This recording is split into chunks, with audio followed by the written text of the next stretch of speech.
ഒരു ചായ കടിക്കാൻ ഒരുപാട്. സാറേ വന്ദനം. ഇതാരും മാഷോ? എന്നെങ്ങനെ മനസ്സിലായി? ഹെൽമെറ്റിന് സാറിന്റെ അതേ ഫേസ് കട്ട്. സാറേ ശമ്പളം കിട്ടിയിരുന്നെങ്കിൽ പത്രം, പാല്, പച്ചക്കറി, പലവ്യഞ്ജനം, കേബിൾ TV, മീൻകാരൻ, അങ്ങനെ 100 കൂട്ടം മാസപ്പിരിവുകാരാ. അതിന്റെ ഇടയിലാ ഒരു പുതിയ അവതാരം, റിയാലിറ്റി ഷോ. ഇതല്ലേ എനിക്കുണ്ട് സാറേ. സിവിൽ സ്റ്റേഷനിലെ എനിക്ക് ഒരുപാട് ക്ലെയിംസ് ഉണ്ട്. ഭാര്യ റവന്യൂ ഡിപ്പാർട്ട്മെന്റിൽ പോയിരിക്കുക മാസപ്പിരിവിനെ. ആഹാ, ഭാര്യക്ക് ഇത് തന്നെയാണോ തൊഴിൽ? ഈശ്വരാ, ഒന്നും അറിയാൻ പാടില്ലാത്ത പോലെ. ഭാര്യയ്ക്ക് മാത്രമല്ല, അച്ഛൻ, അമ്മ, ചേട്ടൻ, ചേച്ചി എല്ലാവർക്കും റിയാലിറ്റി ഷോ ആണ് ഉപജീവന മാർഗം. ചാനലുകാർ സീരിയൽ വിട്ട് റിയാലിറ്റി ഷോ തുടങ്ങിയപ്പോഴേ ഞങ്ങൾ സ്റ്റേജ് വിട്ട് ചാനലിലേക്ക് വന്നു. അത്രേ ഉള്ളൂ.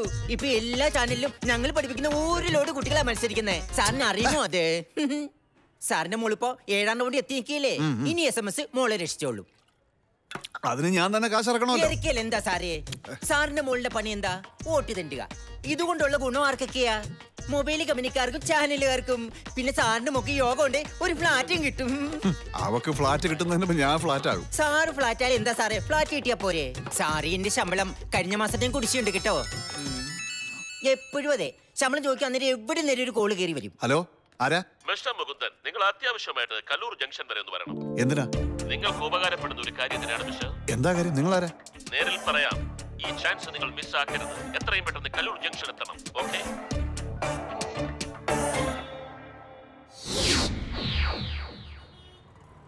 ഹലോ. നീയോ? നീ എന്താ ഇവിടെ?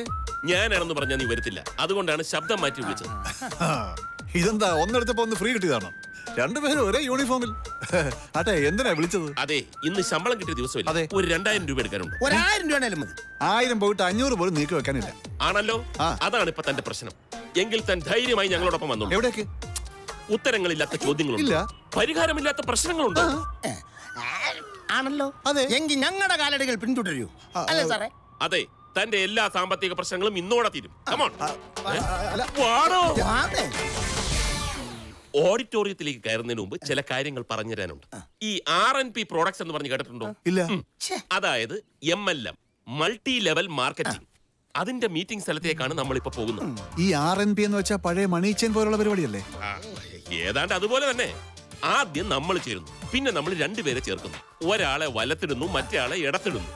ഇടത് കാല് വലത് കാല്, വലത് കാല് ഇടത് കാല്. ആ കാലുകൾ ഇങ്ങനെ വളർന്നുകൊണ്ടേയിരിക്കും. പിന്നെ നമ്മൾ ചുമ്മാ ഇങ്ങനെ കയ്യും കെട്ടി നോക്കി ഇരുന്നാച്ചാ മതി. അതെ, ആഴ്ചയിൽ എല്ലാ ചൊവ്വാഴ്ചയും അതിന്റെ കമ്മീഷൻ ചെക്കായോ DD ആയോ നമ്മുടെ കയ്യിലെത്തിയിരിക്കും. ഒരു സർക്കാർ ഉദ്യോഗസ്ഥന്റെ മാസാവസാനം ലോകാവസാനം പോലെയാണല്ലോ. മാസം ആദ്യം തന്നെ മൂന്ന് സാറിന്റെ ലോകാവസാനം. അതറിയോ? ഇങ്ങനെ എന്തെങ്കിലും ഒരു സൈഡ് ബിസിനസ് കൂടി ഉണ്ടെങ്കിലേ അന്തസ്സോടെ നമുക്ക് പിടിച്ചു നിൽക്കാൻ പറ്റൂ. ശിവരാമകൃഷ്ണൻ, ഇതൊക്കെ വിശ്വസിക്കാൻ പറ്റുന്നതാണോ? പത്രങ്ങളിലും TVയിലും നമ്മൾ പല വാർത്തയും കാണുന്നതല്ലേ? 100% വിശ്വസിക്കാം. എല്ലാം വിശദമായിട്ട് അന്വേഷിച്ചിട്ടാണ് ഞാൻ ഇതിനകത്ത് ചേർന്നത്. ആണോ? മാസം നല്ലൊരു തുക ഇപ്പൊ തന്നെ ഞാൻ ഏൺ ചെയ്യുന്നുണ്ട്. അത് ശരി. അറിയാം. സാമ്പത്തിക മാന്ദ്യത്തിൽ ഫ്യൂസ് അടിച്ചു പോയ കോർപ്പറേറ്റ് ജോലിക്കാർ പോലും ഇപ്പൊ ഇതിലാ കണ്ണു വെച്ചിരിക്കുന്നത്. മൂന്തൻ സാറേ, നമ്മള് സർക്കാർ ജീവനക്കാരെ അങ്ങനെ അങ്ങ് മണ്ടന്മാരാക്കാൻ പറ്റും? നമ്മൾ ഏതാ മുതലുകള്? ഈ കാണാൻ പോകുന്ന പൂരം എന്തിനാ കൂടുതൽ പറയുന്നത്? നീ വാ.